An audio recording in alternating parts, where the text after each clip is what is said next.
¿Nunca se han preguntado por qué algunos líderes religiosos se ponen nerviosos cuando se habla de los orígenes de la Biblia? ¿Qué se esconde en los textos originales que no está destinado al público en general?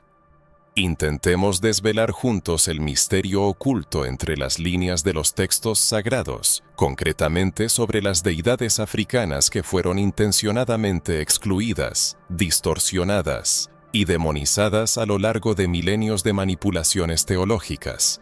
El próximo descubrimiento podría cambiar radicalmente su percepción de la religión, la fe y la espiritualidad.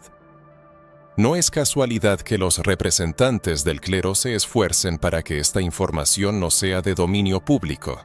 La verdad sobre los dioses africanos reflejados en la Biblia representa una seria amenaza para el control religioso que se ha ejercido durante los últimos 2 milenios. Imaginen descubrir la existencia de sistemas religiosos africanos avanzados que precedieron a Abraham, Moisés y Jesús, con deidades que poseen rasgos sorprendentemente similares.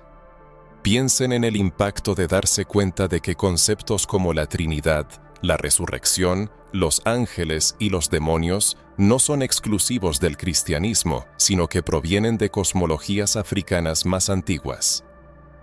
Existen pruebas sólidas que algunos académicos, arriesgando sus carreras, intentan hacer públicas. Antiguos manuscritos, nuevos descubrimientos arqueológicos e investigaciones lingüísticas modernas están revelando gradualmente lo que fue deliberadamente ocultado.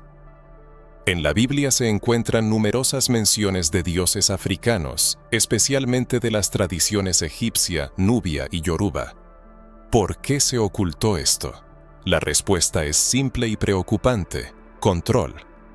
Al separar los textos sagrados de sus raíces africanas, se creó una narrativa que se utilizó para justificar siglos de dominación, esclavitud y colonización.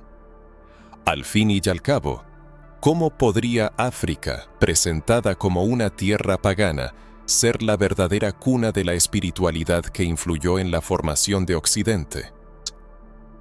Tomemos por ejemplo a Isis, la diosa egipcia que, según los mitos, concibió milagrosamente a Horus. Sus representaciones, en las que amamanta a su divino hijo, son prácticamente idénticas a las primeras imágenes de la Madonna con el niño Jesús. ¿Coincidencia? Los datos históricos y arqueológicos indican lo contrario. El culto a Isis estuvo muy extendido en el Mediterráneo durante el período de formación del cristianismo. O, por ejemplo, Osiris, el dios que murió, resucitó y se convirtió en juez de los muertos. Su historia precede al relato cristiano de la resurrección en milenios. Las similitudes son tan asombrosas que los primeros teólogos cristianos se vieron obligados a esforzarse considerablemente para encontrar explicaciones que justificaran estos paralelismos. Pero la cuestión no se limita solo a Egipto. Los orishas del pueblo yoruba, las deidades bantúes, los netjeru egipcios, todos estos sistemas espirituales africanos dejaron una huella notable en los textos que hoy millones de personas consideran sagrados. La jerarquía de los ángeles, los relatos de milagros, los rituales de purificación, todo esto tiene análogos directos en las tradiciones africanas. Estos descubrimientos no pretenden socavar la fe cristiana, judía o islámica. Al contrario, invitan a una comprensión más profunda de lo espiritual, reconociendo las verdaderas raíces de estas tradiciones. El conocimiento del origen africano de muchos conceptos bíblicos no disminuye su significado espiritual. Por el contrario, enriquece su sentido, devolviendo estas tradiciones a su fuente original. Prepárense para una inmersión apasionante en el mundo de manuscritos ocultos, símbolos secretos y verdades silenciadas durante mucho tiempo. Los próximos descubrimientos son capaces de cambiar radicalmente la visión de la religión, África y la espiritualidad. Si ahora estas revelaciones parecen asombrosas, imaginen lo que les espera. Pocos estudiantes de teología se atreven a reconocer abiertamente que la Biblia, en su forma actual, ha pasado por innumerables etapas de edición, traducción, selección y censura. El libro, que muchos consideran la palabra infalible de Dios, fue en realidad creado por hombres que perseguían objetivos políticos y teológicos específicos. Para comprender cómo las deidades africanas fueron sistemáticamente eliminadas de los textos sagrados, es necesario remontarse a los primeros siglos del cristianismo, cuando se tomaron decisiones trascendentales sobre la canonización de algunos textos y el descarte de otros como heréticos. El Concilio de Nicea del año 325 a menudo se cita como un punto de inflexión en este proceso de filtrado. Sin embargo, pocos saben que, antes de este evento, circulaban entre las primeras comunidades cristianas decenas de evangelios, epístolas y apocalipsis, muchos de los cuales llevaban una clara impronta de las tradiciones espirituales africanas. Textos como el Evangelio de Tomás, el Evangelio de María Magdalena y otros documentos encontrados en Nag Hammadi demuestran una diversidad teológica que fue despiadadamente suprimida en aras de crear una narrativa unificada y controlada. Pero el proceso de manipulación comenzó mucho antes, ya en la compilación de los primeros textos judíos durante el cautiverio babilónico. Muchas tradiciones orales que vinculaban al pueblo judío con sus raíces africanas fueron intencionadamente excluidas. Los editores, buscando crear una identidad separada, eliminaron las menciones explícitas de deidades egipcias, cananeas y africanas, que originalmente formaban parte del panteón venerado por los antiguos judíos. Los datos lingüísticos son particularmente reveladores. La palabra hebrea Elohim, comúnmente traducida como Dios en singular, es gramaticalmente plural y tiene una asombrosa similitud con los términos utilizados en las antiguas tradiciones africanas para designar entidades espirituales superiores. Investigadores del idioma protosemítico han descubierto asombrosas conexiones entre la terminología religiosa hebrea y el léxico de antiguas lenguas africanas, especialmente aquellas que pertenecen al grupo afroasiático. Incluso los nombres de los patriarcas bíblicos apuntan a conexiones africanas que fueron sistemáticamente oscurecidas. Por ejemplo, el nombre Moisés no es hebreo, sino egipcio, derivado de Mes o Mesu, que significa hijo o nacido de, como en los nombres Ramsés, nacido de Ra, o Tutmosis, nacido de Tot. Una princesa egipcia dio a Moisés un nombre egipcio que se conservó en la escritura, a pesar de los intentos posteriores de ocultar su origen mediante etimologías forzadas. Las prácticas rituales descritas en el Pentateuco también evidencian una innegable influencia africana. El tabernáculo, su estructura, disposición y rituales tienen una sorprendente similitud con los templos egipcios.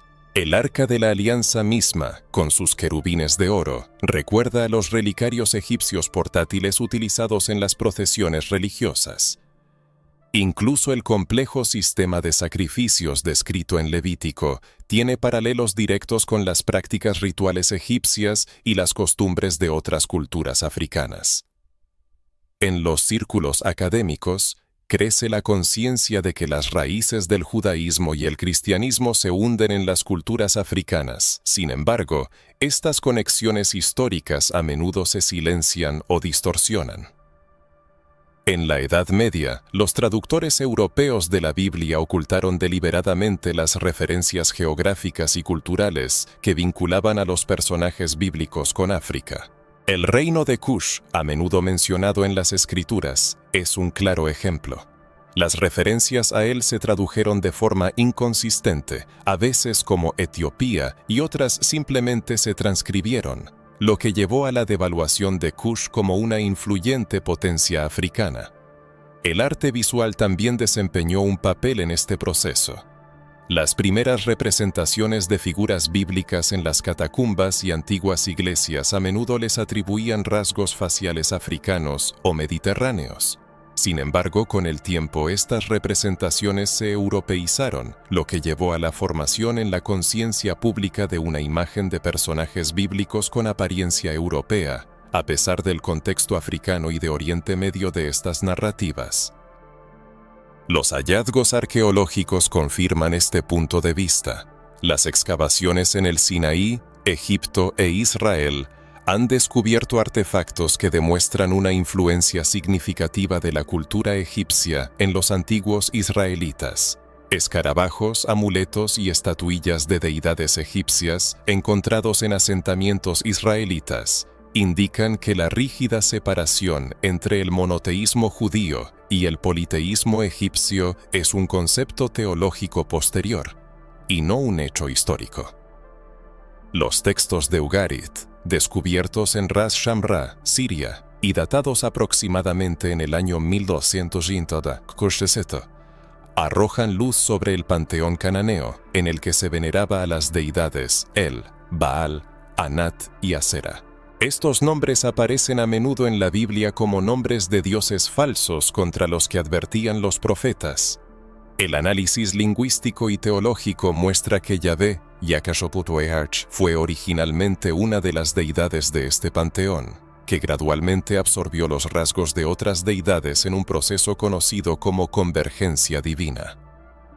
Tales manipulaciones históricas suscitan serias preocupaciones, ya que se utilizaron para justificar la opresión. La separación del judaísmo y el cristianismo de sus raíces africanas creó una base teológica para sistemas como la esclavitud, el colonialismo y el apartheid. La idea de una religión superior que desplazó a los cultos africanos primitivos sirvió como herramienta ideológica para la subyugación de pueblos y culturas enteras.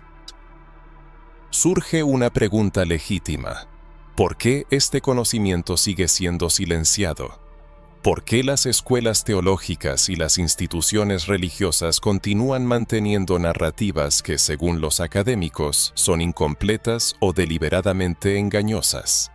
La respuesta radica en el deseo de preservar las estructuras de poder que dependen de una separación artificial entre tradiciones espirituales que históricamente estuvieron estrechamente interconectadas. La concepción de Muntu como una entidad espiritual primordial en las tradiciones bantúes, revela sorprendentes paralelismos con Elohim en los textos hebreos, que rara vez se discuten en los círculos teológicos tradicionales. Esta conexión apunta a un origen común de las tradiciones espirituales, artificialmente divididas por visiones coloniales y eurocéntricas. En la vasta región del África subsahariana, donde se hablan las lenguas bantúes, los términos Muntu, en singular, y Bantú, en plural, no solo designan a las personas, sino también a entidades animadas, dotadas de una naturaleza espiritual. Esta concepción del ser se distingue por su excepcional complejidad, abarcando diversas dimensiones de la existencia. Es notable que la palabra hebrea Elohim, que aparece al comienzo mismo del libro del Génesis, es gramaticalmente plural, aunque generalmente se traduce como Dios, en singular. Académicos como Théophile Obenga y Cheikh Anta Diop, conocidos por sus investigaciones pioneras sobre las interconexiones entre las civilizaciones africanas y mediterráneas, han proporcionado pruebas convincentes de cómo los conceptos teológicos fundamentales se extendieron desde el interior de África hasta el Mediterráneo oriental a través de rutas comerciales y migraciones de población. Sin embargo, sus investigaciones meticulosas y bien documentadas a menudo son ignoradas en los círculos académicos occidentales, ya que desafían las nociones establecidas sobre la originalidad de las tradiciones abrahámicas. La cosmogonía bantú describe un principio creativo que se manifiesta en una diversidad de formas, manteniendo al mismo tiempo su integridad fundamental. Este concepto tiene un sorprendente parecido con la evolución del monoteísmo judío, a partir de un contexto enoteísta, donde la adoración de una deidad principal no excluía la existencia de otros dioses. En los primeros textos bíblicos, como la pregunta, ¿quién como tú entre los dioses, oh Jehová?, Éxodo 15:11. Se pueden encontrar rastros de esta transición que atestiguan el reconocimiento de la existencia de otras deidades al afirmar la supremacía de Yahvé. Las tradiciones orales bantúes han conservado una teología compleja sobre la naturaleza multidimensional de la divinidad, que encuentra paralelismos en los textos cabalísticos judíos. El concepto de las sefirot, emanaciones divinas, en la cábala judía medieval, es conceptualmente cercano a la comprensión bantú de cómo la fuerza vital original se manifiesta en varios niveles de realidad y conciencia. Los académicos occidentales han ignorado o desacreditado sistemáticamente estas conexiones, suponiendo de forma infundada que conceptos teológicos complejos, orotosh, solo podrían haber surgido en Oriente Medio o Europa.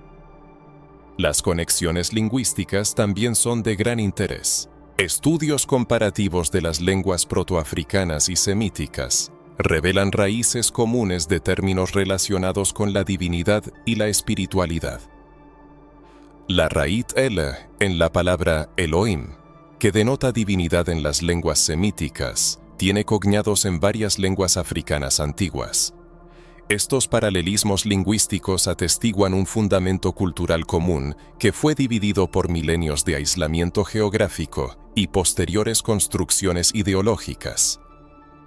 Manuscritos antiguos, descubiertos en lugares como Qumrán, los rollos del Mar Muerto, revelan una diversidad teológica en el judaísmo temprano, incluyendo conceptos de divinidad que están mucho más cerca de las tradiciones africanas de lo que se permitió en el judaísmo rabínico posterior. Textos como el Libro de los Vigilantes y partes del Libro de Enoc describen jerarquías espirituales e interacciones entre las esferas divina y humana que resuenan claramente con las cosmologías africanas, especialmente con las tradiciones bantúes sobre los ancestros y las entidades espirituales intermedias. En los estudios etnológicos, el concepto de fuerza vital que circula entre los mundos material y espiritual ocupa un lugar central en la cosmovisión bantú. Sorprendentemente, representaciones análogas se encuentran también en las prácticas rituales registradas en textos antiguos, como el Libro de Levítico y Deuteronomio. Los sacrificios, los ritos de purificación y las celebraciones estacionales, descritos en detalle en la Torá, actúan como tecnologías espirituales destinadas a mantener un flujo armonioso de energía divina, a menudo denominada bendición, entre los planos divino y humano. Este modelo operativo es prácticamente idéntico a la comprensión de los rituales en la cultura bantú, donde los rituales están diseñados para asegurar la continuidad y la armonía en el mundo. La estructura social, reflejada en los primeros textos bíblicos, con su énfasis en la genealogía, los clanes y los lazos tribales, encuentra paralelismos en las organizaciones sociales, características de las sociedades bantúes. La importancia de los ancianos, el papel de los sacerdotes como mediadores espirituales y la centralidad de la memoria ancestral son rasgos comunes que apuntan a raíces profundas que se remontan a un pasado lejano. Surge una pregunta legítima: ¿cómo es que estas conexiones han sido tan cuidadosamente ocultadas de la mirada moderna? A medida que el judaísmo evolucionó bajo las influencias babilónica, persa y grecorromana, se hicieron esfuerzos deliberados para distanciar las prácticas religiosas de aquellas que se percibían como paganas o primitivas. Este proceso de desvinculación alcanzó su apogeo durante el período del Segundo Templo, 516 a 570 lo que llevó a la gradual eliminación de las conexiones con las tradiciones africanas que antes eran reconocidas y veneradas. Las investigaciones del antropólogo Marcel Griaule, dedicadas al pueblo Dogon de Mali, arrojan luz sobre cómo las tradiciones orales africanas han conservado conceptos cosmológicos y teológicos de una complejidad extraordinaria. La cosmología Dogon, con su profunda comprensión de la creación, la expansión del universo y la estructura multicapa de la realidad, desafía las nociones eurocéntricas de que tales conceptos abstractos solo podrían haber surgido en las culturas indoeuropeas o semíticas. Al comparar con las descripciones cabalísticas de la creación del mundo, las similitudes son demasiado evidentes para ser consideradas meras coincidencias. Los textos gnósticos descubiertos en Nag Hammadi proporcionan pruebas adicionales de las conexiones africanas. Documentos como El Trueno, Mente Perfecta y Halógenes presentan conceptos de divinidad sorprendentemente similares a las tradiciones bantúes, enfatizando la naturaleza paradójica y multidimensional de lo divino.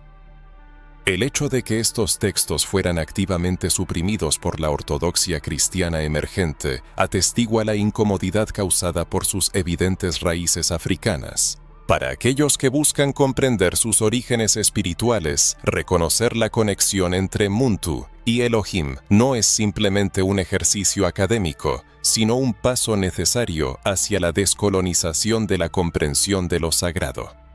Esta reconciliación no devalúa la singularidad de ninguna tradición, sino que, más bien, restaura la integridad de la historia espiritual humana, que ha sido artificialmente fragmentada por proyectos políticos e ideológicos. La conexión entre Isis, la diosa egipcia, y María, la madre de Jesús, representa un claro ejemplo de continuidad religiosa que fue deliberadamente velada por interpretaciones teológicas posteriores. No se trata de una comparación superficial basada en coincidencias casuales, sino de un caso bien documentado de adaptación y transformación cultural, que demuestra cómo las tradiciones africanas fueron integradas en el cristianismo emergente. En la época de la formación del cristianismo, el culto a Isis, venerada en el antiguo Egipto como la encarnación de la diosa madre, esposa de Osiris y progenitora de Horus, experimentaba un auge sin precedentes. Tras superar los límites del culto egipcio local, se extendió triunfalmente por todo el Mediterráneo durante los períodos helenístico y romano, convirtiéndose en una de las prácticas religiosas más populares de la época. Templos majestuosos dedicados a Isis se erigían en Roma, Atenas, Pompeya y prácticamente en todas las grandes ciudades del Mediterráneo en los primeros siglos de la era cristiana, testificando su influencia omnipresente. Las representaciones iconográficas de Isis, amamantando tiernamente al joven Horus, conocidas como Isis lactans, son sorprendentemente similares a las primeras imágenes de la Madonna con el niño Jesús. Esta similitud es tan evidente que muchos historiadores del arte de renombre se inclinan a creer que los primeros iconos cristianos de la Virgen María fueron directamente tomados de las imágenes preexistentes de Isis. A veces, las estatuas de Isis se transformaban en representaciones de María mediante la adición de nuevos símbolos o una ligera modificación de las inscripciones, lo que subraya una vez más la profunda interconexión entre estas dos figuras femeninas divinas. Los títulos con los que se honraba generosamente a Isis en los textos egipcios tardíos y grecorromanos son prácticamente idénticos a los que posteriormente se atribuyeron a María: Reina del Cielo, Estrella del Mar, Madre Divina, Gran Virgen, en el sentido de pureza e inmaculada. Un himno dedicado a Isis, encontrado en las obras de Apuleyo, con ligeros ajustes podría haber sido cantado en honor a María en cualquier templo católico u ortodoxo, lo que demuestra una sorprendente comunidad de sentimientos y representaciones religiosas.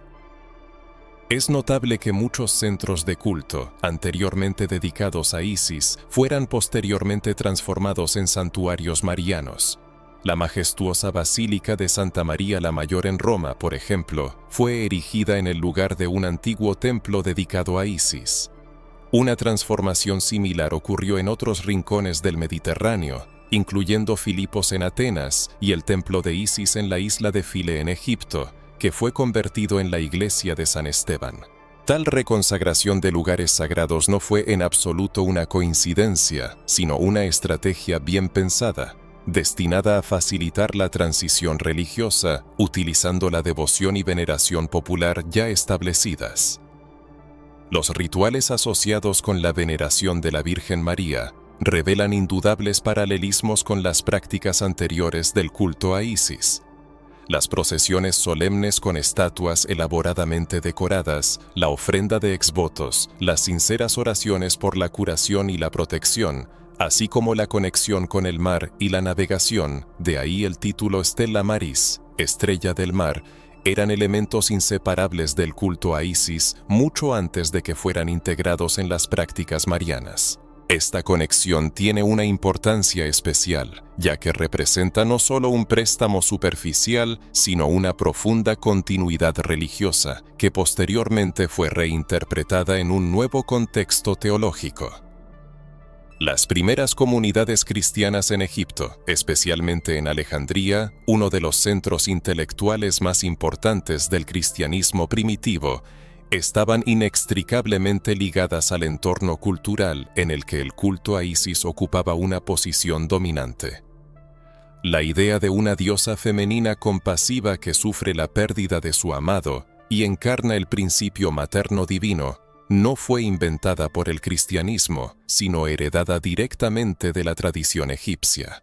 Los padres de la Iglesia, especialmente aquellos asociados con la escuela alejandrina como Clemente y Orígenes, eran plenamente conscientes de estas conexiones, pero adoptaron un enfoque de cumplimiento, afirmando que las similitudes se explicaban porque las religiones paganas eran solo presagios imperfectos de la revelación cristiana.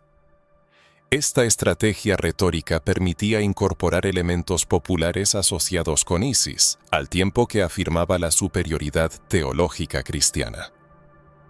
El Concilio de Éfeso, celebrado en el año 431 d.C., marcó el reconocimiento oficial de María como Theotokos, Madre de Dios. Simbólicamente, este evento tuvo lugar en Éfeso, una ciudad donde alguna vez se erigió uno de los templos más majestuosos de Artemisa, Diana, una diosa cuyas características en la época romana a menudo se entrelazaban con la imagen de Isis.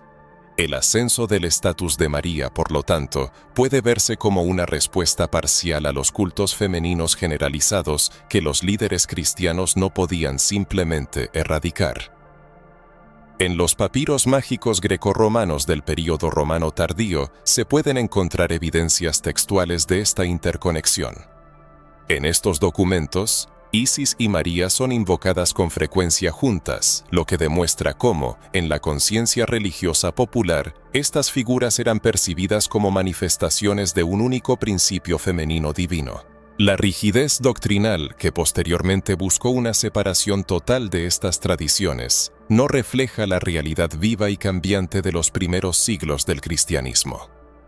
El Evangelio copto de María, descubierto en 1896, arroja luz sobre una tradición cristiana primitiva en la que María desempeñaba un papel mucho más significativo y deificado, recordando la imagen asociada con Isis.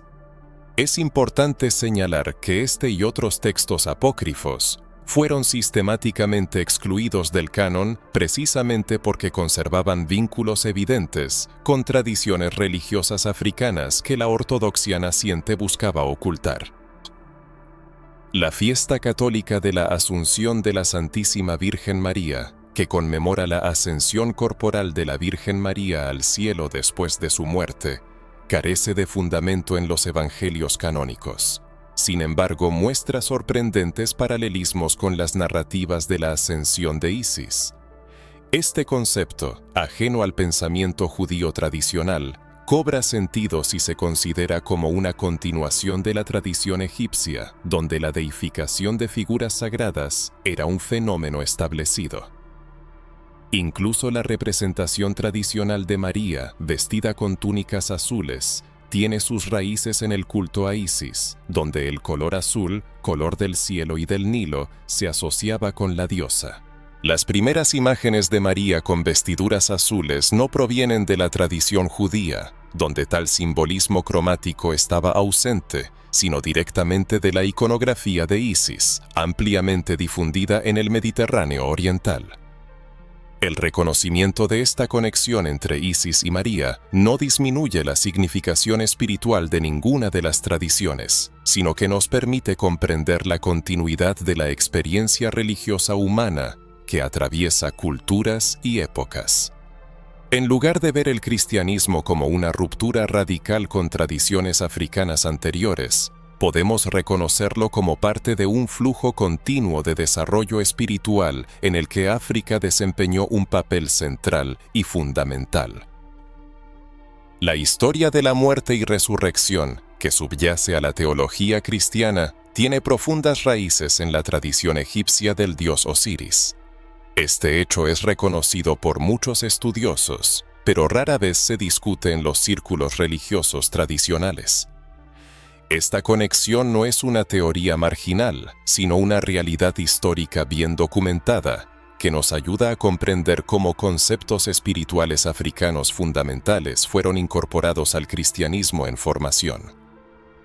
En la búsqueda de los orígenes del cristianismo, no se puede pasar por alto la antigua civilización egipcia, en particular el culto a Osiris. Este dios, que ocupaba un lugar central en el panteón egipcio, fue célebre por su trágico destino: la muerte a manos de su hermano Set y su posterior resurrección gracias a su amada esposa Isis y su hijo Horus. Los textos sagrados egipcios, como los textos de los sarcófagos y el famoso Libro de los Muertos, describen detalladamente el vil asesinato de Osiris, el desmembramiento de su cuerpo y la dispersión de sus restos por todo Egipto. Isis, llena de determinación, reunió las partes dispersas, restauró el cuerpo de su esposo y, recurriendo a poderosos rituales mágicos, lo devolvió a la vida. Sin embargo, la resurrección de Osiris no lo llevó a su existencia anterior, sino a un nuevo papel, el de Señor del Inframundo, donde juzgaba las almas de los difuntos. Este mito, que narra una muerte violenta, desmembramiento, restauración milagrosa y resurrección a una vida transformada como juez divino, precede en milenios a la narrativa cristiana. El culto a Osiris, que se originó en la antigüedad, fue extraordinariamente popular y constituyó la piedra angular de la religión egipcia hasta el período romano, cuando el cristianismo comenzó a surgir y extenderse. El Egipto romano estaba impregnado de imágenes, rituales y tradiciones relacionados con Osiris. Los paralelismos entre las historias de Osiris y Jesús son tan numerosos y específicos que es difícil explicarlos como una simple coincidencia. En primer lugar, ambos héroes mueren violentamente como resultado de la traición de seres cercanos. En segundo lugar, los cuerpos de ambos son sometidos a un tratamiento ritual después de la muerte. Osiris es embalsamado y el cuerpo de Jesús es ungido con ungüentos. En tercer lugar, ambos resucitan, pero no para volver a la vida ordinaria, sino para adquirir una existencia transformada en otro mundo. En cuarto lugar, ambos se convierten en jueces supremos de los muertos y gobernantes del más allá. En quinto lugar, alrededor de ambos se forman cultos mistéricos en los que los creyentes buscan compartir simbólicamente su muerte y resurrección para alcanzar la vida eterna. Y finalmente, ambos están estrechamente relacionados con el pan y el vino en los rituales de comunión. Este último punto merece una atención especial. En los misterios de Osiris, que se celebraban anualmente en Abidos y otros centros religiosos, los participantes consumían pan de cebada, simbolizando la conexión de Osiris con la agricultura, y bebían vino tinto, que representaba la sangre del dios. Estos rituales de comunión tenían como objetivo unir a los creyentes con la deidad resucitada. La similitud con la Eucaristía cristiana, donde los fieles comen pan y beben vino que simbolizan el cuerpo y la sangre de Cristo, es simplemente asombrosa. Este hecho fue señalado incluso por los primeros apologistas cristianos, quienes intentaron explicarlo como artimañas de demonios, que supuestamente anticiparon los verdaderos rituales cristianos. Paradójicamente, tal explicación solo confirma el origen más antiguo de la práctica egipcia. La misma idea de la resurrección corporal que subyace al cristianismo primitivo era ajena al judaísmo tradicional de la época, con la excepción de las opiniones de los fariseos. Sin embargo, este concepto encajaba perfectamente con las concepciones egipcias de la continuidad de la existencia después de la muerte. La pasión egipcia por la preservación del cuerpo mediante la momificación reflejaba una profunda creencia en que el cuerpo físico de alguna manera participaría en la vida después de la muerte.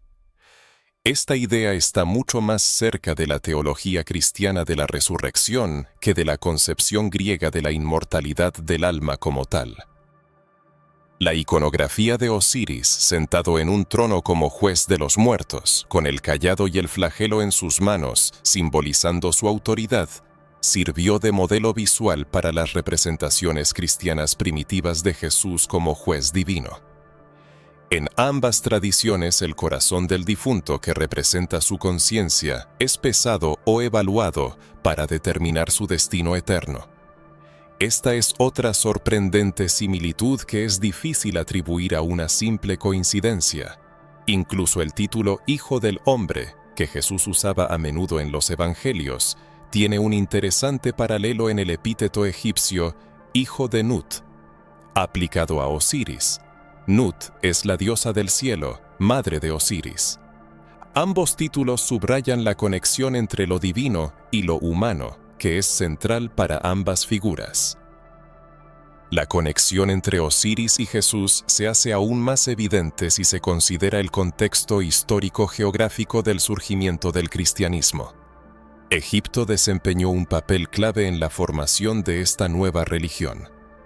Según el relato bíblico, la Sagrada Familia encontró refugio en Egipto, huyendo de la persecución de Herodes. Alejandría se convirtió rápidamente en uno de los principales centros intelectuales cristianos, donde vivieron y trabajaron influyentes teólogos como Clemente y Orígenes.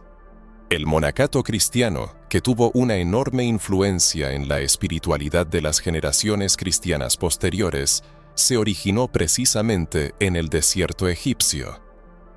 En este ambiente egipcio se formaron muchos conceptos teológicos cristianos fundamentales. La Escuela Catequética de Alejandría, fundada a finales del siglo II, desempeñó un papel importante en el desarrollo de doctrinas como la Trinidad y la divinidad de Cristo. Estas investigaciones teológicas tuvieron lugar en una atmósfera intelectual donde las tradiciones osiríacas no eran meros conceptos abstractos, sino prácticas religiosas vivas y ampliamente difundidas. Los padres de la Iglesia eran plenamente conscientes de estos paralelismos. Justino Mártir, Tertuliano, Clemente de Alejandría y otros apologistas cristianos primitivos dedicaron una parte significativa de sus obras a explicar las similitudes entre Osiris y Cristo.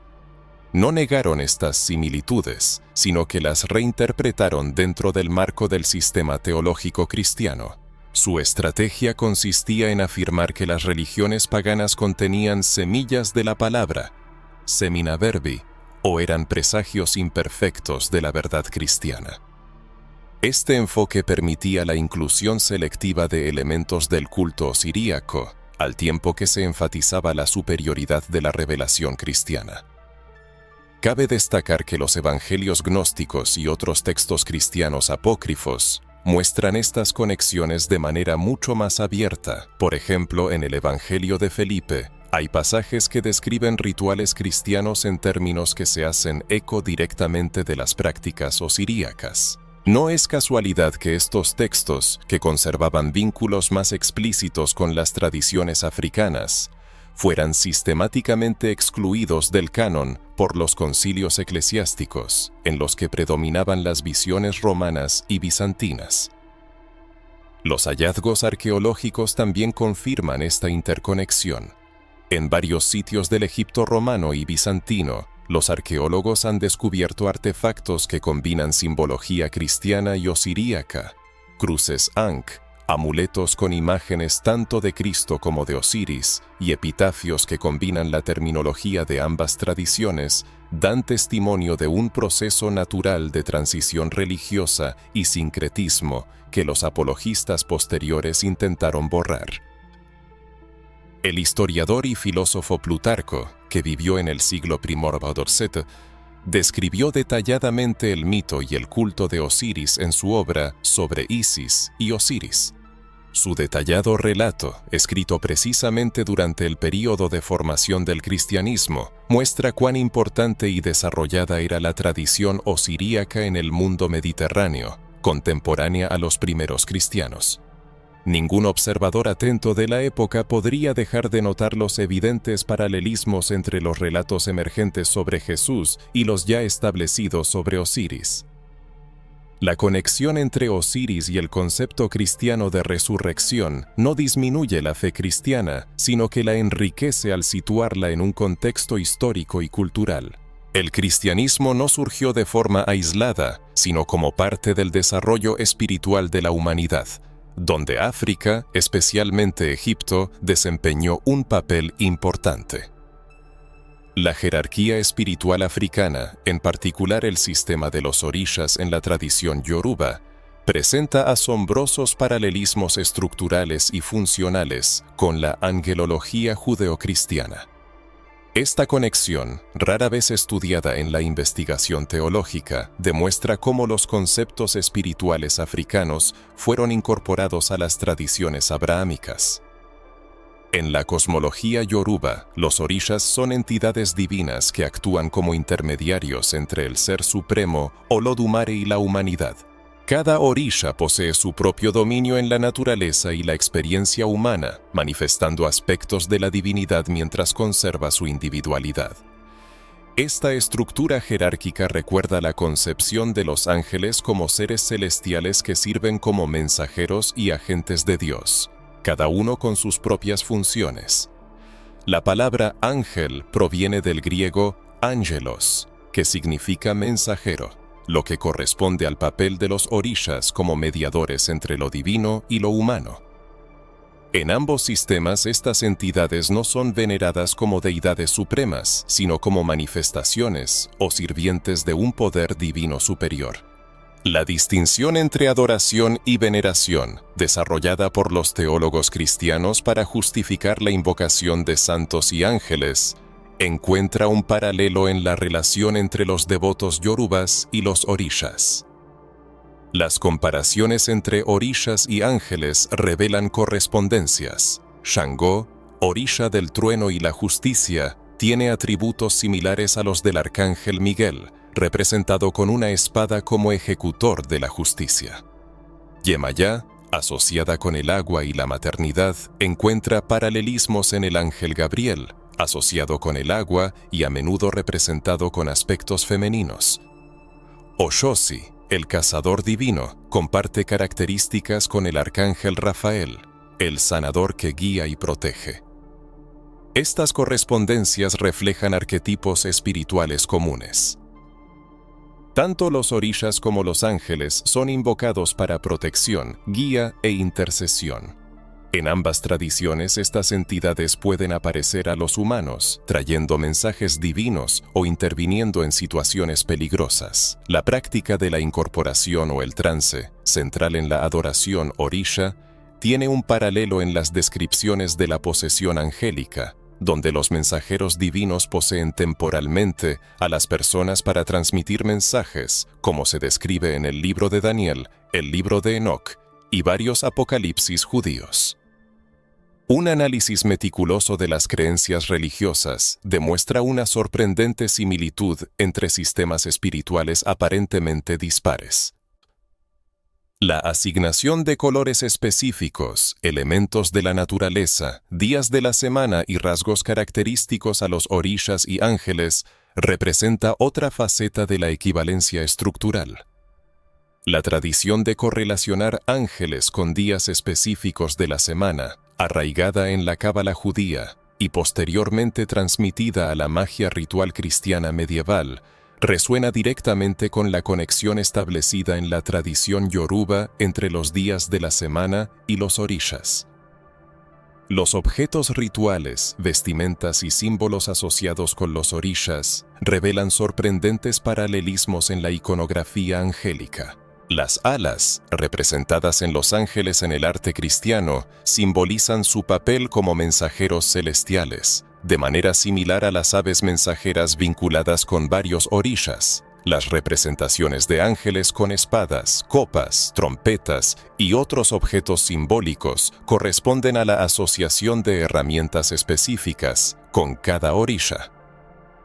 Los ritos de ofrendas e invocaciones a los orishas, a menudo criticados por los misioneros cristianos como idolatría, encuentran correspondencias directas en las prácticas de oración angelicales prevalentes en las tradiciones cristianas orientales, cabalísticas y esotéricas. La quema de incienso, el encendido de velas, la recitación de oraciones especiales y el uso de amuletos consagrados son elementos que unen ambas tradiciones. La propia idea de un ángel de la guarda personal, central en la religiosidad católica, coincide casi por completo con el concepto yoruba de un orisha personal, o dueño de la cabeza, ori. En ambos casos, se cree que cada persona tiene una conexión especial con una entidad espiritual específica que lo protege y guía a lo largo de su vida. La clasificación de los ángeles en jerarquías y coros, desarrollada por teólogos como Pseudo Dionisio Areopagita en el siglo X, presenta una estructura organizativa que recuerda sorprendentemente la estructura de los orishas. Así como los orishas se distribuyen en esferas, agua, fuego, aire, tierra, etc. Biansham, los ángeles se subdividen en serafines, querubines, tronos y otras categorías, reflejando diferentes aspectos y funciones de lo divino. En el contexto histórico, esta conexión se rastrea a través de las rutas comerciales y los intercambios culturales que unieron África Occidental con el Mediterráneo Oriental desde la antigüedad.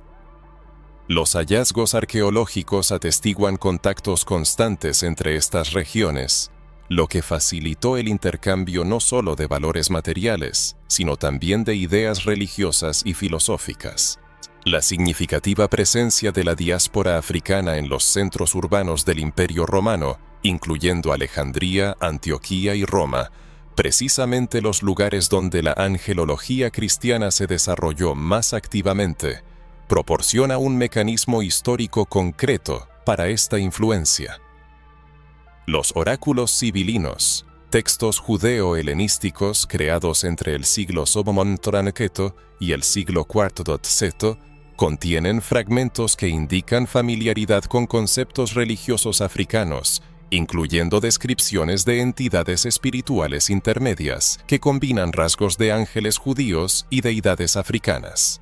Estos textos, ampliamente difundidos en el mundo mediterráneo durante el período de formación del cristianismo, demuestran cómo los conceptos religiosos africanos penetraron en el pensamiento judeo-helenístico, que posteriormente influyó en la teología cristiana. La influencia de la teología africana en la formación de las concepciones religiosas en el mundo merece una atención especial. El Libro de Enoch, un texto apócrifo que tuvo una notable influencia en el cristianismo primitivo, presenta un ejemplo sumamente interesante.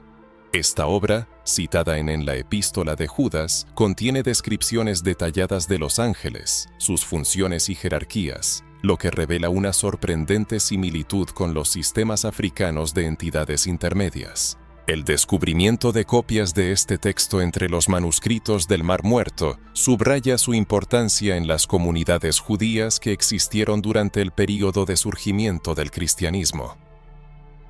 Una particular tragedia la constituye la demonización de los orishas en la época colonial. Las entidades espirituales africanas, que originalmente compartían rasgos comunes con los ángeles, fueron deliberadamente representadas como demonios con el fin de justificar la supresión de las religiones africanas. Esta manipulación teológica no solo distorsionó la percepción de las tradiciones espirituales africanas, sino que también encubrió las conexiones históricas entre ellas y las religiones abrahámicas. En los propios textos bíblicos se pueden encontrar ecos de estas conexiones africanas. La descripción de los querubines en el libro de Ezequiel, con sus múltiples rostros y alas, recuerda las representaciones de entidades espirituales compuestas, características de diversas tradiciones africanas. La visión de Isaías de los serafines de 6 alas, exclamando «Santo, Santo, Santo», se hace eco de las prácticas rituales de invocaciones repetidas, comunes en las tradiciones africanas, en particular en la religión yoruba. El reconocimiento de la conexión entre los orishas y los ángeles no solo contribuye a restaurar una comprensión histórica más precisa de las tradiciones abrahámicas, sino que también abre nuevas oportunidades para un diálogo interreligioso constructivo. En lugar de considerar las tradiciones africanas como algo ajeno o primitivo, es importante reconocer su contribución esencial al desarrollo de conceptos espirituales que hoy se consideran fundamentales para las religiones mundiales. Tal reconocimiento desafía los mitos coloniales que presentaban las religiones africanas como demoníacas o idólatras. Un análisis objetivo muestra que las prácticas de culto dirigidas a los orishas, en esencia, no difieren de las prácticas de veneración de ángeles o santos aceptadas en las iglesias católica y ortodoxa. La diferencia radica, ante todo, en el origen cultural y el contexto histórico, y no en la estructura teológica básica. La fragmentación del concepto de Olodumare, el ser supremo en la religión yoruba, en una multitud de deidades dentro del texto bíblico, constituye uno de los ejemplos más interesantes y menos explorados de cómo las tradiciones africanas fueron integradas, a menudo de forma velada, en las narrativas religiosas dominantes del mundo occidental. Esta perspectiva cambia radicalmente la noción de que el monoteísmo judeo-cristiano surgió de manera aislada e independiente de las tradiciones religiosas africanas. En la cosmología yoruba, Olodumare, también conocido como Olumare, Olun u Olofin, es el ser supremo, creador y guardián del universo. Este concepto de una deidad suprema que delega poder y autoridad a entidades subordinadas, los orishas, guarda un asombroso parecido con el desarrollo de las nociones de lo divino en los primeros textos bíblicos.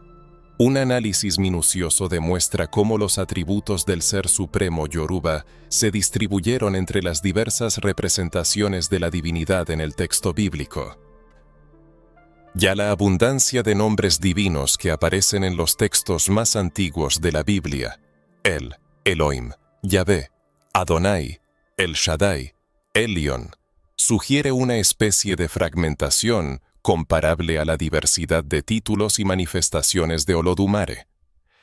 Destacados biblistas han identificado desde hace tiempo diversas fuentes o tradiciones que componen el Pentateuco, como las yavista, eloísta, sacerdotal y deuteronomista, cada una de las cuales enfatiza distintos aspectos y nombres de la deidad. Esta diversidad, lejos de ser anómala, adquiere un profundo significado si se considera como un reflejo de la concepción africana de una deidad suprema que se manifiesta en múltiples formas. Un ejemplo particularmente llamativo es la aparente contradicción en el carácter de Yahvé en diferentes pasajes bíblicos. En algunas narrativas, Yahvé se presenta como justo y misericordioso, mientras que en otras aparece como cruel y vengativo. Estas aparentes contradicciones han desconcertado a los teólogos durante siglos, obligándolos a recurrir a complejas explicaciones apologéticas. Sin embargo, si se observa esto a través del prisma de la concepción yoruba, de cómo el Ser Supremo se manifiesta a través de diversos aspectos, los orishas, algunos de los cuales se asocian con la justicia estricta y otros con la misericordia y la bondad, estas variaciones adquieren un claro sentido estructural. La asociación bíblica de Yahvé con fenómenos naturales específicos como el trueno, el relámpago, el fuego y el viento, también resuena claramente con la distribución de las esferas naturales entre los orishas. Shango, orisha del trueno y la justicia, posee atributos sorprendentemente similares a las manifestaciones de Yahvé en el monte Sinaí, Éxodo 19, y en el desafío contra los profetas de Baal, Primero Reyes 18. Oya, orisha de los vientos y las tormentas, encuentra paralelismos en las descripciones de cómo Dios cabalga sobre las alas del viento, Salmo 18:10, o habla a través del viento, Primero Reyes 19, 11, 12.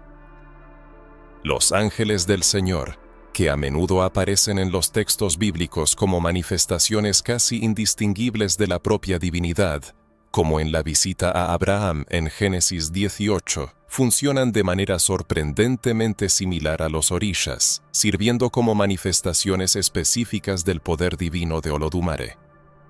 La propia incertidumbre sobre si estas figuras son manifestaciones de Yahvé o entidades separadas, refleja la concepción yoruba de cómo la deidad suprema se revela a través de expresiones más accesibles y concretas. La evolución histórica del enoteísmo judío temprano, que reconocía la existencia de múltiples deidades, pero enfatizaba la supremacía de una, hacia un monoteísmo estricto posterior, tiene paralelos directos en la concepción yoruba de Olodumare como la deidad suprema que trasciende, pero al mismo tiempo abarca, las manifestaciones específicas representadas por los orishas. La narrativa de Éxodo 3, donde Yahvé se revela a Moisés, ofrece otro ejemplo intrigante.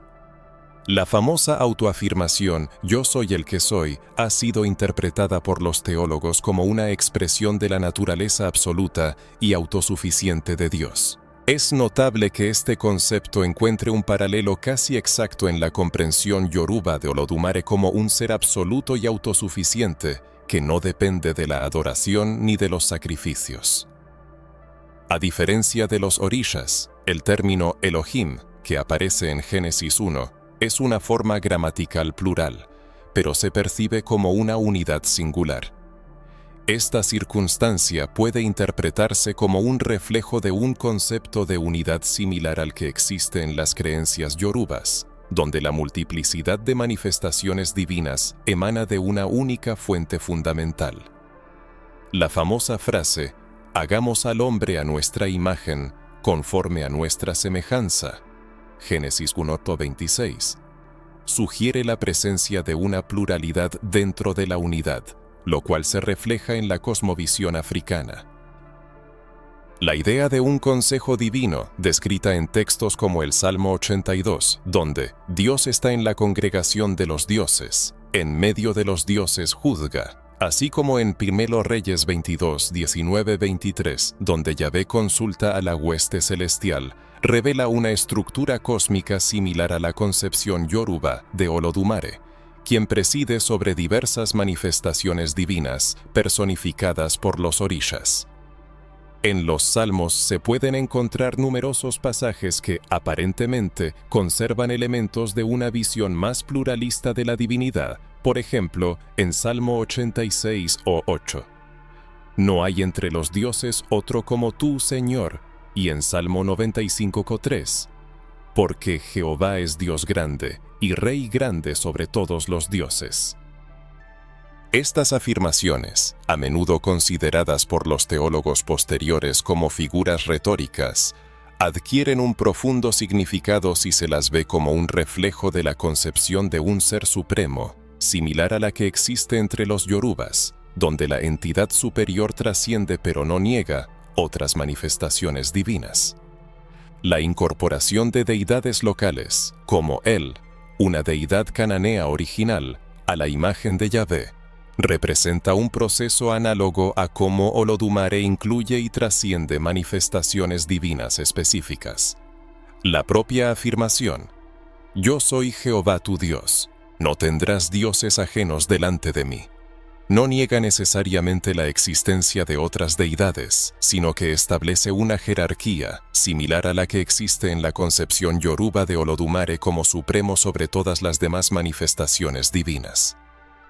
Los relatos bíblicos de los patriarcas que erigen altares en lugares específicos asociados con revelaciones divinas, como Betel, Peniel y otros, encuentran paralelismos en la práctica yoruba de crear santuarios dedicados a manifestaciones específicas de lo divino. En ambos casos, se reconoce que la deidad suprema puede ser encontrada o experimentada más intensamente en ciertos lugares o a través de ciertas manifestaciones.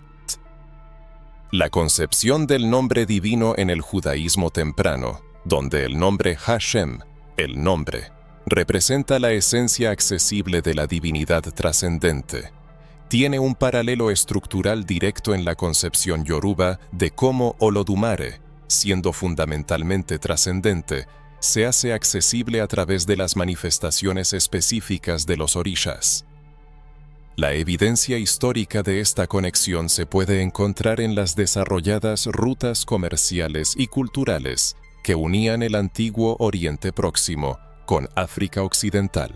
Investigaciones de académicos como Cheikh Anta Diop y Theophilus Oyenuga demuestran cómo las principales ideas religiosas se difundieron a lo largo de estas rutas, influyendo mutuamente en las tradiciones que se formaban en las diversas regiones.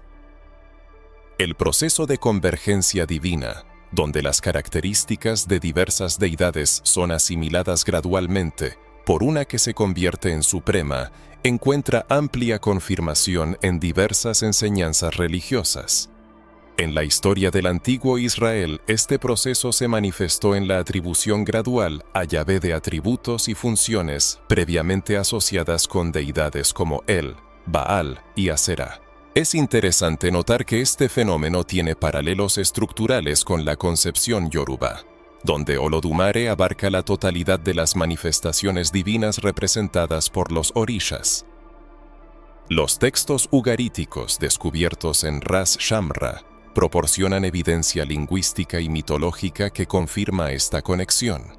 El panteón cananeo presentado en estos textos, con la deidad suprema, el gobernando sobre deidades subordinadas como Baal, Anat y Yam, demuestra una estructura sorprendentemente similar a la concepción yoruba de Olodumare y los orishas. Así, la evolución del monoteísmo israelita puede verse no como una ruptura total con esta estructura, sino como su transformación. Es importante señalar que el reconocimiento de la conexión entre el panteón yoruba y la concepción bíblica de la divinidad no devalúa la singularidad y el significado de ninguna de las tradiciones. Por el contrario, subraya cómo diversas culturas humanas han desarrollado marcos conceptuales similares para comprender e interactuar con lo divino, a menudo interconectándose a través de complejas redes de intercambio cultural.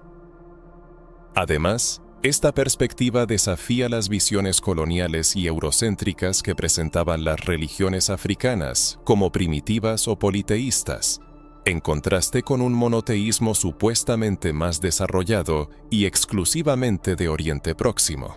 Un análisis objetivo de la concepción yoruba de la divinidad demuestra una sofisticación teológica que no es inferior en nada, y en algunos aspectos incluso supera a las tradiciones abrahámicas que llegaron a ser dominantes.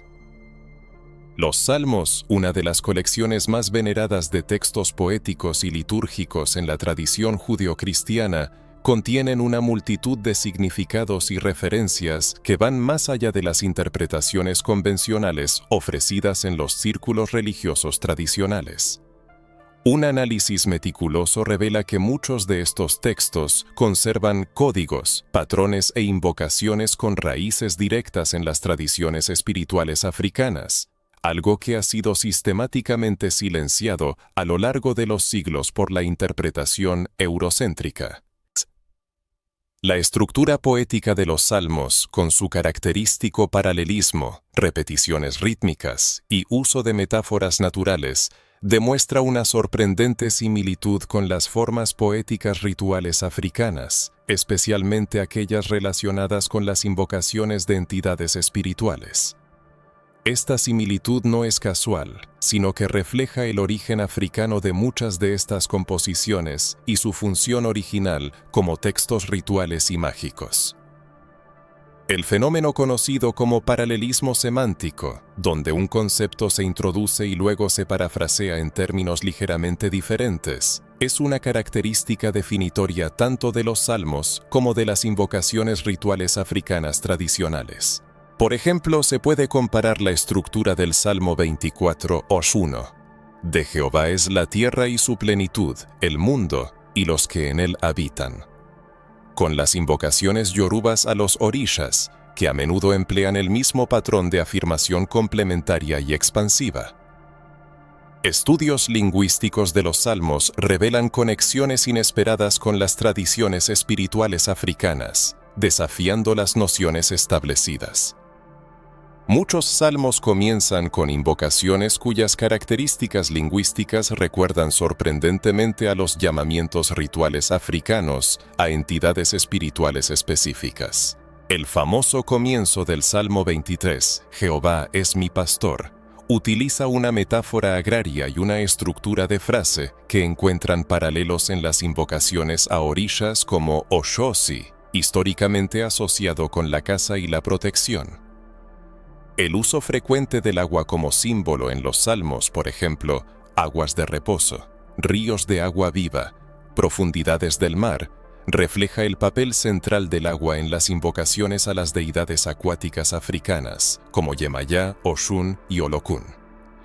El Salmo 42, con la imagen del ciervo que brama por las corrientes de las aguas, emplea una simbología acuática que podría haber sido percibida por los adeptos de las tradiciones espirituales africanas como una invocación a entidades vinculadas con el elemento agua.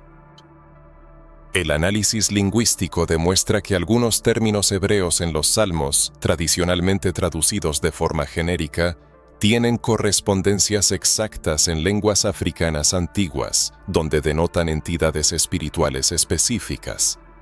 Por ejemplo, algunos usos de El o Elohim en ciertos contextos parecen corresponder directamente a invocaciones a deidades africanas asociadas con el trueno, la fertilidad o la sabiduría.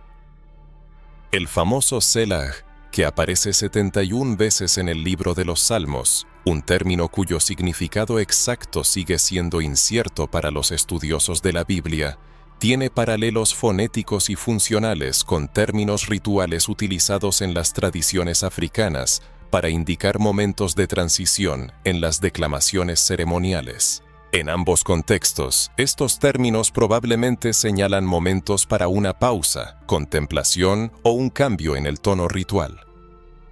Los salmos imprecatorios, como los Salmos 35, 69 y 109, que invocan el juicio divino sobre los enemigos, utilizan fórmulas y estructuras sorprendentemente similares a los encantamientos protectores africanos. La práctica de nombrar amenazas específicas e invocar la protección divina contra ellas se corresponde con los patrones rituales encontrados en las tradiciones africanas de protección espiritual. El importante papel del tambor y otros instrumentos de percusión mencionados en los salmos, por ejemplo, en el Salmo 150, alabadle con pandero y danza, refleja directamente las prácticas africanas donde los instrumentos de percusión son fundamentales para establecer conexión con las entidades espirituales. La indicación de alabar con tambores no es meramente estética, sino que tiene un profundo significado ritual. Se sabe que ciertos patrones rítmicos facilitan los estados alterados de conciencia y la comunicación espiritual en las tradiciones africanas. Los cánticos graduales, Salmos 120-134, tradicionalmente asociados con las peregrinaciones al Templo de Jerusalén, contienen patrones repetitivos y progresivos que recuerdan a los cantos procesionales africanos utilizados en peregrinaciones a lugares sagrados y ceremonias de iniciación. Estas composiciones poseen no solo una estructura formal común, sino también una función ritual como símbolos de transición espiritual. La centralidad del concepto de camino o sendero en los salmos, como se ve en el Salmo 23, donde se habla de ser guiado por sendas de justicia, o en el Salmo 1, que menciona el camino de los impíos, encuentra claros paralelos en las tradiciones espirituales africanas. En estas tradiciones, diversos orishas y entidades espirituales están estrechamente asociados con caminos o senderos específicos. En ambas tradiciones, estos caminos funcionan tanto en un sentido literal como metafórico, simbolizando viajes espirituales y destinos. El análisis numerológico revela otra capa de códigos africanos incrustados en los salmos. La estructura de algunos salmos se construye alrededor de números dotados de un significado especial en las tradiciones africanas. Por ejemplo, el número 7, a menudo asociado con la completitud en las tradiciones yorubás, sirve como principio organizador en varios salmos. El número 16, vinculado con Ifá, el sistema oracular yoruba, influye en la estructura de algunos salmos, incluido el Salmo 16. Las descripciones de sueños, visiones y experiencias extáticas que se encuentran en los salmos, por ejemplo, en el Salmo 89, utilizan un lenguaje e imágenes que encuentran paralelos directos en los relatos africanos de comunicación con el mundo espiritual. La práctica de registrar e interpretar las visiones divinas como guía para la comunidad es una característica común de ambas tradiciones. La concepción de pueblos en los salmos, a menudo interpretada exclusivamente en clave política, posee una dimensión espiritual que refleja la comprensión africana de diversos pueblos espirituales, vinculados a linajes y deidades específicas.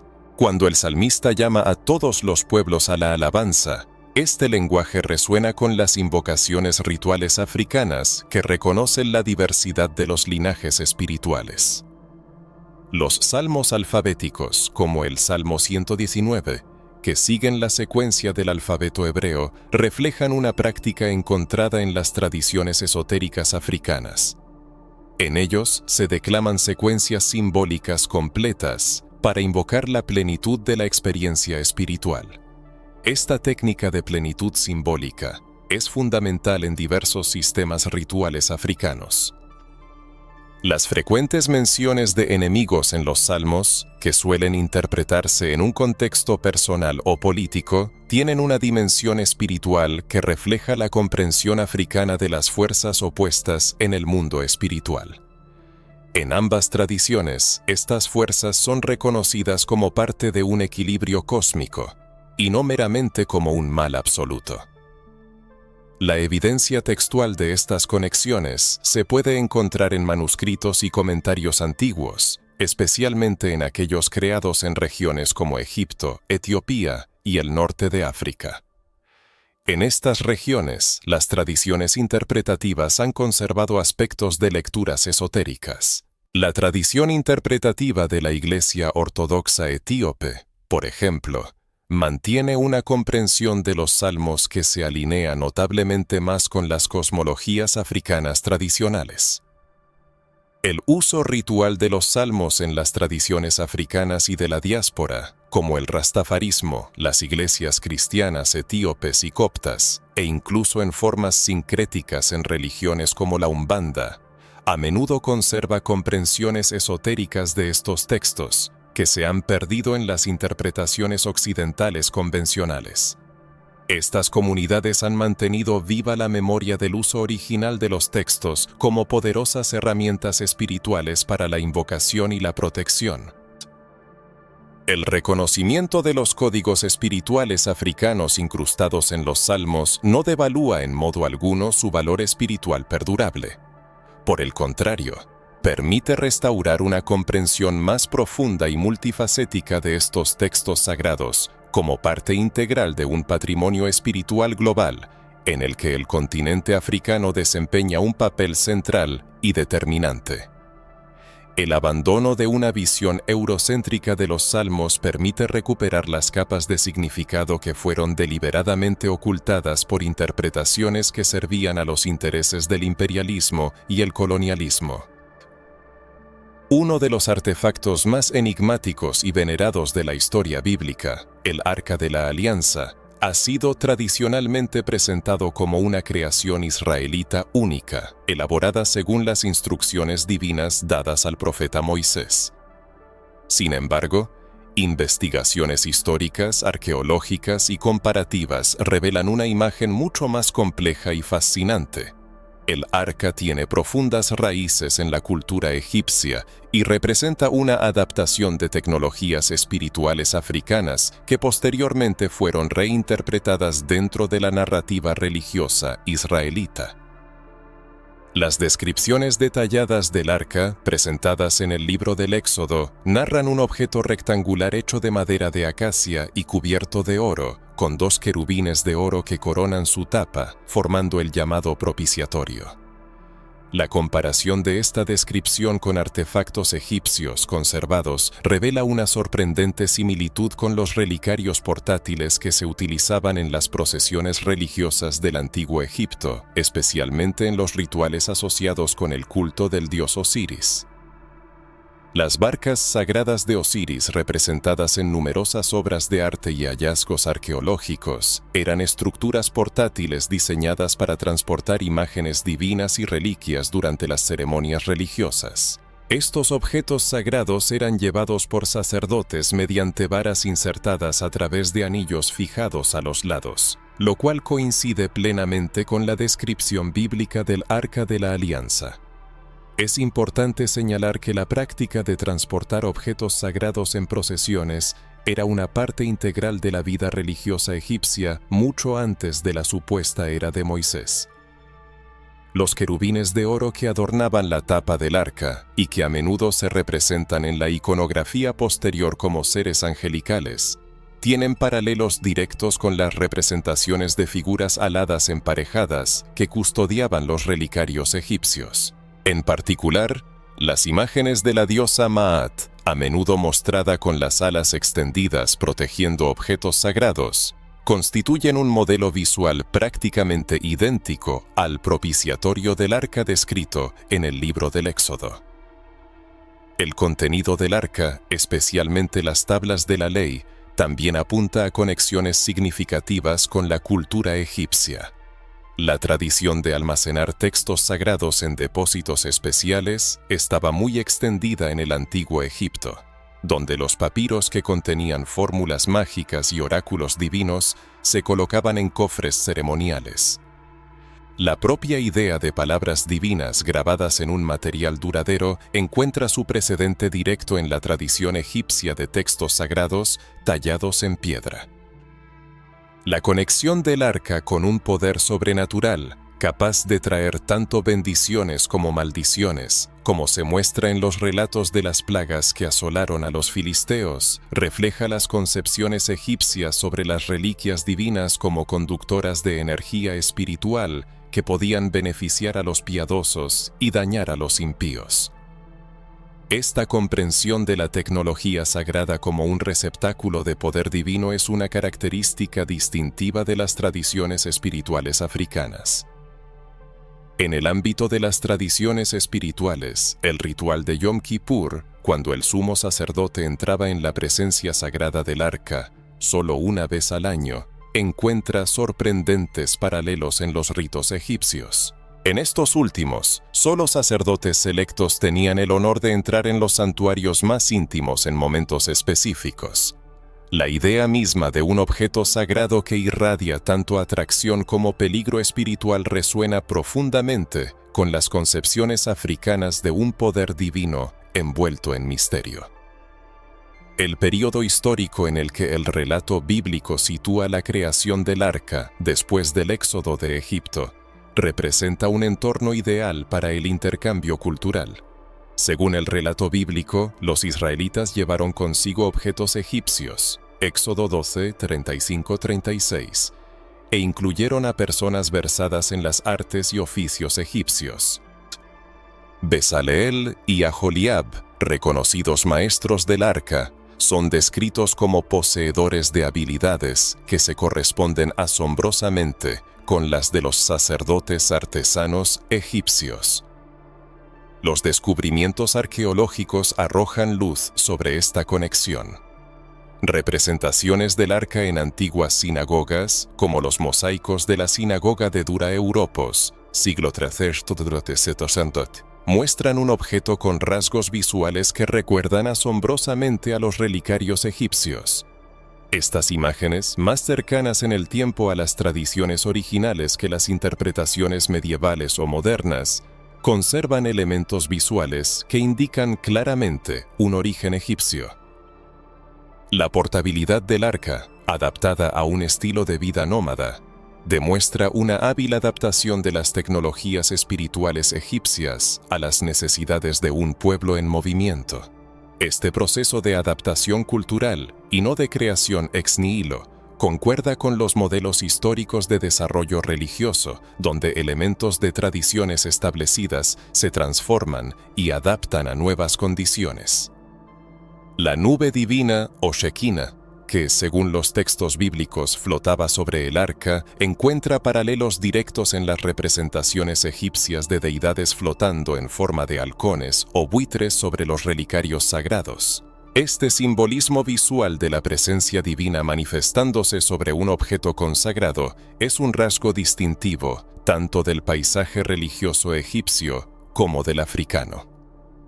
El poder del arca para abrir caminos, como en el relato del cruce del Jordán, o para superar obstáculos, como en el caso de los muros de Jericó, se hace eco de las funciones atribuidas a las reliquias osiríacas en las procesiones egipcias. Se creía que el poder divino encerrado en los objetos sagrados era capaz de superar obstáculos físicos y espirituales. La conexión del arca con el agua, evidente en el relato del cruce del río Jordán y su presencia en el templo de Salomón junto al mar de bronce, refleja un vínculo con el simbolismo acuático del culto a Osiris, en particular su asociación con el Nilo y el ciclo anual de inundaciones y renovación.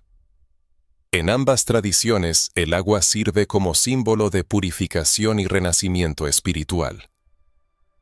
Los rituales de purificación asociados con el arca, donde aquellos que lo tocaban incorrectamente sufrían consecuencias, como en el caso de Uzza, tienen paralelos directos en los protocolos egipcios para el manejo de objetos sagrados, donde la pureza ritual se observaba estrictamente y las transgresiones conllevaban graves consecuencias. Esta comprensión de lo divino como atractivo y peligroso a la vez, que requiere una mediación ritual adecuada, es un rasgo distintivo de las tradiciones espirituales africanas. Las tradiciones sobre el Arca de la Alianza, llenas de misticismo y misterio, se remontan a la antigüedad profunda, entrelazándose con las tradiciones espirituales del continente africano. La tradición etíope, cuidadosamente conservada en la epopeya Kebra Nagast, la gloria de los reyes, abre una fascinante perspectiva sobre el origen africano de la reliquia. Según esta leyenda, el arca se encuentra en Etiopía, a donde fue llevada por el hijo del rey Salomón y la reina de Saba. Los eruditos occidentales a menudo tratan esta versión como un mito, pero conserva la memoria de la conexión del arca con África y la posibilidad de su retorno a su patria histórica. Estudios lingüísticos respaldan esta conexión africana. El nombre hebreo del arca, Aarón, tiene análogos en las antiguas lenguas afroasiáticas, donde denota receptáculos sagrados. Estos paralelismos lingüísticos apuntan a un origen común del concepto en tradiciones más antiguas del norte de África. La misteriosa desaparición del arca de los textos bíblicos después de su instalación en el Templo de Salomón sigue siendo uno de los mayores misterios arqueológicos. Existen diversas tradiciones que afirman que el arca fue ocultada antes de la destrucción del templo o trasladada a un lugar seguro, incluyendo Egipto y Etiopía. Estos relatos, a menudo descartados como leyendas, conservan recuerdos de las raíces africanas de los objetos sagrados, y su posible retorno al continente que inspiró su creación. El interés inagotable por el arca, reflejado en obras como Indiana Jones, En busca del arca perdida, atestigua su fuerza perdurable en la conciencia cultural. Irónicamente, estas imágenes populares a menudo presentan el arca como algo ajeno y enigmático para el héroe occidental, confirmando involuntariamente la verdad sobre su origen africano, que fue silenciado sistemáticamente por la narrativa religiosa oficial. El reconocimiento del origen egipcio del Arca de la Alianza no disminuye en absoluto su significado espiritual o importancia teológica. Por el contrario, permite situar el objeto sagrado en su verdadero contexto histórico y cultural, reconociendo cómo las prácticas espirituales africanas fueron adaptadas, reinterpretadas e integradas en tradiciones que posteriormente se volvieron fundamentales para el judaísmo y luego para el cristianismo y el islam. Esta visión desafía las nociones eurocéntricas que representan las tradiciones africanas como primitivas o idólatras, en contraste con el supuesto monoteísmo desarrollado de Israel. Un análisis objetivo muestra que el arca es un claro ejemplo de continuidad y adaptación religiosa, demostrando cómo los conceptos espirituales trascienden las fronteras culturales y se reinterpretan constantemente para satisfacer las necesidades de diversos contextos. Las profecías bíblicas, a menudo consideradas un rasgo distintivo de las escrituras judeocristianas, contienen elementos significativos que se remontan a las tradiciones proféticas africanas. Estas influencias fueron eliminadas, silenciadas o reinterpretadas sistemáticamente durante los primeros concilios cristianos y a lo largo de siglos de exégesis eurocéntrica, creando una falsa impresión de ruptura entre tradiciones espirituales que históricamente estuvieron estrechamente conectadas. Interconexión cultural, las raíces africanas de la profecía bíblica. Los profetas bíblicos como Isaías, Jeremías y Ezequiel son tradicionalmente presentados como individuos únicos, inspirados directamente por Yahvé, sin análogos en culturas vecinas. Sin embargo, un análisis comparativo muestra que el fenómeno mismo de la profecía institucionalizada, donde personalidades reconocidas entran en estados alterados de conciencia para recibir y transmitir mensajes divinos, tiene sus raíces en las tradiciones oraculares africanas, en particular en las culturas egipcia y nubia. Los sueños y visiones proféticos, elementos centrales de la profecía bíblica, fueron aspectos fundamentales de las prácticas oraculares egipcias, mucho antes de la aparición de los profetas hebreos. Templos como el de Serapis en Alejandría y el de Amón en Sigua mantenían complejas tradiciones de incubación de sueños e interpretación de visiones que tienen una asombrosa similitud estructural con las experiencias visionarias reportadas por profetas como Ezequiel y Daniel. Por ejemplo, los rituales en estos templos incluían ritos y oraciones especiales para inducir sueños proféticos, lo que resuena con las descripciones bíblicas de recibir revelaciones en sueños. La propia concepto de la palabra del Señor que viene o desciende sobre el profeta tiene paralelos directos en las descripciones egipcias del proceso oracular, donde la deidad habla a través de mediadores humanos en estados alterados de conciencia. La experiencia fenomenológica, descrita en ambas tradiciones como posesión o abrumación por la presencia divina que transmite mensajes, es prácticamente idéntica. En los textos egipcios se encuentran frecuentes menciones de cómo los dioses poseían a los sacerdotes para transmitir su voluntad, lo que se refleja en los relatos bíblicos de profetas que hablan en nombre de Dios. Las manifestaciones físicas de la experiencia profética, como el temblor, la glosolalia, hablar en lenguas, el comportamiento extático y las intensas sensaciones físicas, encuentran paralelos concretos en las descripciones de las prácticas oraculares africanas. El fenómeno del descenso del Espíritu Divino sobre el profeta, descrito en textos como Primeros Reyes, es asombrosamente similar a las descripciones de posesión ritual en las tradiciones africanas. Por ejemplo, en los rituales de posesión africanos, los espíritus a menudo inducen movimientos y habla incontrolados en las personas, lo que recuerda las descripciones bíblicas del éxtasis profético. El lenguaje profético en sí mismo, con su estilo característico, estructuras repetitivas y el uso de fórmulas como «Así dice el Señor», encuentra paralelos formales en las proclamaciones egipcias conservadas en papiros e inscripciones de templos. Estas similitudes estilísticas no son coincidencias aleatorias, sino que reflejan tradiciones retóricas compartidas para la transmisión de la autoridad divina. El uso de recursos poéticos como paralelismos y repeticiones era común tanto en los textos egipcios como en los bíblicos, lo que subraya su base cultural común. Los temas centrales de la profecía bíblica, como la conexión entre la justicia social y el orden cósmico, o el vínculo entre el comportamiento moral y el destino nacional, tienen precedentes directos en el concepto egipcio de Ma'at, que de manera análoga vinculaba la justicia, la verdad y el orden cósmico. La idea de que la injusticia social o moral conlleva consecuencias cósmicas e históricas es un concepto fundamentalmente africano que fue incorporado a la visión profética judía. En la cultura egipcia, Ma'at no era solo un concepto abstracto, sino también la base para mantener la armonía en la sociedad y el cosmos, lo que se reflejó en los llamados bíblicos a la justicia y la rectitud. La conocida fórmula profética de juicio seguido de restauración, donde las acusaciones de corrupción y las predicciones de destrucción se acompañan de promesas de redención final, tiene un paralelo estructural directo en textos egipcios, como las profecías de Neferti, que siguen el mismo esquema narrativo.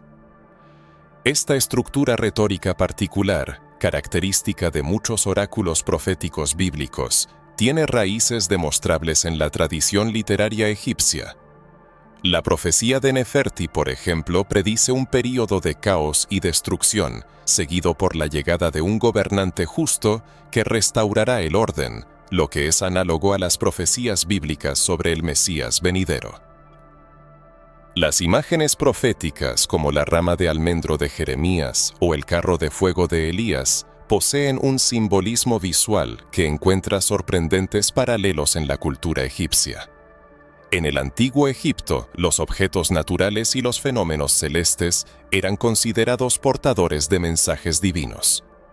La idea misma de los signos naturales como forma de comunicación divina está profundamente arraigada en las tradiciones adivinatorias africanas. Las profecías contra otras naciones, que se encuentran en los libros de Isaías y Ezequiel, tienen sus raíces en los textos egipcios de maldiciones. En estos textos, las naciones enemigas eran sometidas a maldiciones rituales, utilizando fórmulas mágicas específicas. La pronunciación de juicios divinos sobre las potencias geopolíticas fue una parte integral de la retórica religiosa egipcia mucho antes de la aparición de los profetas hebreos.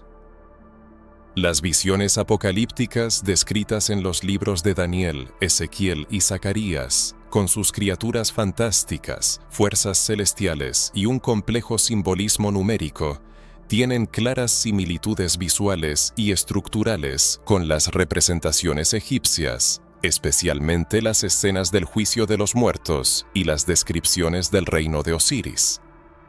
El concepto de revelaciones sobre realidades celestiales, transmitidas a través de mediadores angélicos, también tiene sus raíces en los textos religiosos egipcios.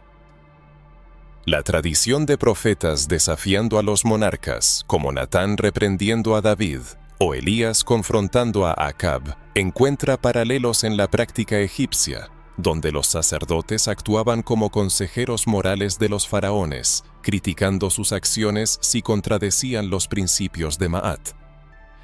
Este papel de conciencia moral institucionalizada fue una parte importante de la estructura religiosa egipcia. Las acciones simbólicas realizadas por los profetas, como la rotura de la vasija por Jeremías o el caminar desnudo de Isaías, tienen análogos directos en los rituales dramáticos egipcios. En estos rituales, las acciones físicas se utilizaban para reforzar el impacto y el significado de los mensajes proclamados. Este método de profecía performativa era una característica establecida de la tradición africana. La idea mesiánica de un gobernante futuro ideal que restaurará la justicia y la armonía tiene sus raíces en el concepto egipcio del buen rey venidero, descrito en las profecías de Neferti.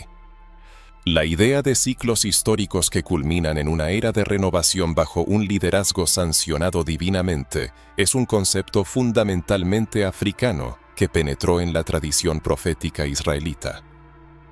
Los títulos y roles proféticos como vidente, hombre de Dios, siervo del Señor, tienen análogos directos en los títulos que se daban a los mediadores en las tradiciones egipcias y nubias.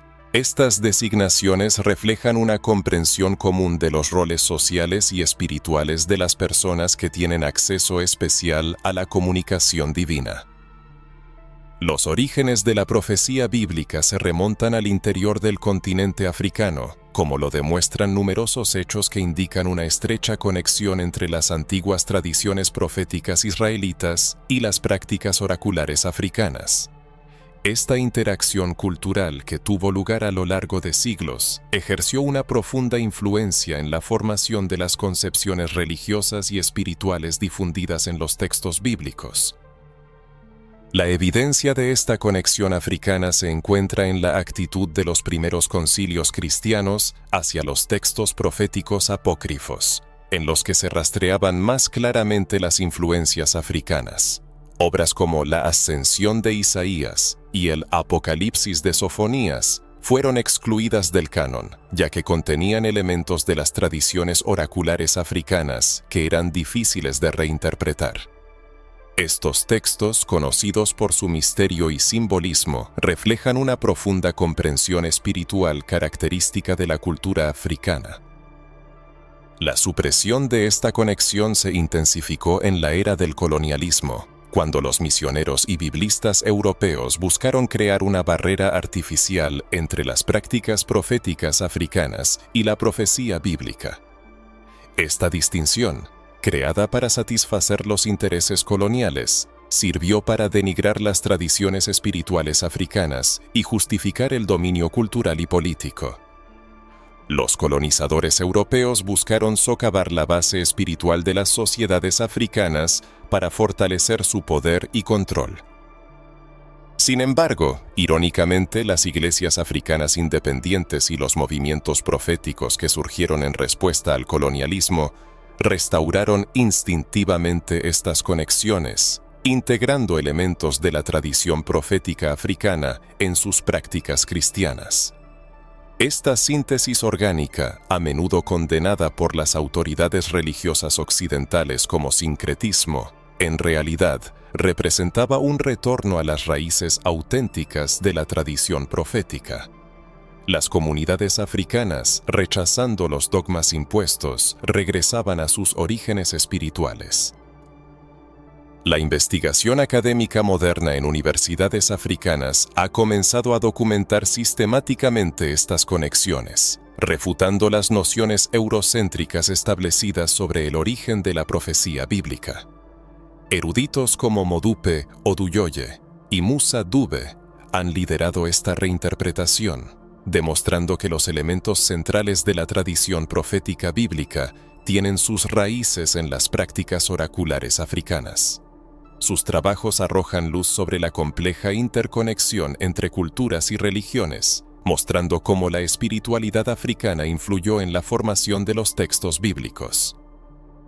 El reconocimiento de la influencia africana en la tradición profética bíblica no disminuye su significado teológico o espiritual. Por el contrario, permite situar estos textos en su verdadero contexto histórico y cultural, profundizando la comprensión de cómo las tradiciones espirituales humanas evolucionan a través del intercambio cultural, adaptando y reinterpretando elementos anteriores para nuevos contextos. Esta perspectiva también desafía las narrativas coloniales que presentaban las prácticas africanas modernas como supersticiosas o primitivas. Un análisis objetivo muestra que estas prácticas son una continuación de una antigua tradición espiritual que dio origen a la profecía bíblica, y no una desviación o degeneración de la misma. El reconocimiento de las raíces africanas en las tradiciones espirituales que dieron forma a Occidente no es meramente un ejercicio académico o histórico. Es una invitación a reconsiderar la propia espiritualidad sobre bases más auténticas e inclusivas. Este proceso de reintegración espiritual ofrece profundos beneficios tanto para individuos como para comunidades, permitiendo reconectar con dimensiones de la experiencia espiritual que fueron sistemáticamente suprimidas por la teología colonial. El reconocimiento de la contribución africana al patrimonio espiritual de la humanidad contribuye a una comprensión más profunda y completa de las tradiciones religiosas y culturales que unen a las personas en todo el mundo. La comprensión de la influencia africana en los textos y ritos abrahámicos abre nuevos horizontes para una experiencia espiritual holística que trasciende las barreras artificiales erigidas por los conceptos religiosos eurocéntricos. La dicotomía entre monoteísmo y politeísmo, religión institucional y natural, fe y magia, no son más que construcciones ideológicas que distorsionan la verdadera historia de las tradiciones espirituales, que originalmente existieron en una unidad armoniosa de creencias y prácticas. Para aquellos criados en las tradiciones abrahámicas, tomar conciencia de este hecho puede generar incomodidad al principio, sacudiendo las nociones establecidas sobre la exclusividad o superioridad de su herencia religiosa. Sin embargo, por lo general, este sentimiento cede el paso a una experiencia espiritual más profunda e inclusiva, que reconoce la sabiduría y perspicacia de diversas tradiciones, sin denigrar ni demonizar aquellas que difieren de las propias. Un principio crucial para la reconsideración de la espiritualidad es la reincorporación de la corporeidad a la práctica espiritual. A diferencia del pensamiento religioso occidental, las tradiciones africanas no trazan una línea divisoria estricta entre cuerpo y espíritu. El ritmo, el movimiento, la danza y la expresión corporal son vistos como herramientas legítimas y poderosas para la cognición espiritual. Esta comprensión, inherente originalmente a las tradiciones abrahámicas, se reflejó, por ejemplo, en 2 Samuel 6, donde David baila ante el arca, pero fue posteriormente suprimido. La reconexión con la naturaleza es otra piedra angular de la reconstrucción espiritual. En las tradiciones espirituales africanas, el mundo natural no se presenta como algo separado e inferior a lo espiritual, sino como un entorno imbuido de significado y presencia divina. Esta visión holística, originalmente discernible en las escrituras hebreas pero eclipsada por interpretaciones posteriores, ofrece recursos valiosos para superar la crisis ecológica moderna sobre una base espiritual auténtica. La reconceptualización de la feminidad divina es otro elemento crucial en este proceso. Como demuestra la conexión entre Isis y María, las nociones de la feminidad sagrada han persistido en las tradiciones abrahámicas, aunque de forma atenuada o subordinada.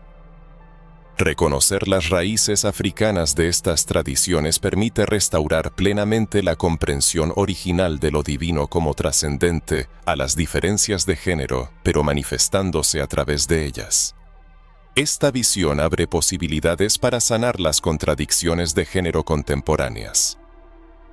La reconexión con los ancestros es otro aspecto fundamental de la reconstrucción espiritual.